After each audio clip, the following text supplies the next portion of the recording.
श्रीलक्ष्मी श्रीमहालक्ष्मी क्षीरसागरकन्यका उत्तिष्ठ हरिसम्प्रीते भक्तानां भाग्यदायिनी। श्रीलक्ष्मी श्रीमहालक्ष्मी क्षीरसागरकन्यका उत्तिष्ठ हरिसम्प्रीते भक्तानां भाग्यदायिनी।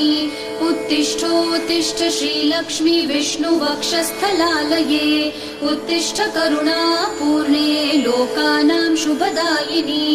उत्तिष्ठोत्तिष्ठ श्रीलक्ष्मी विष्णुवक्षस्थलालये उत्तिष्ठ करुणापूर्णे लोकानां शुभदायिनी।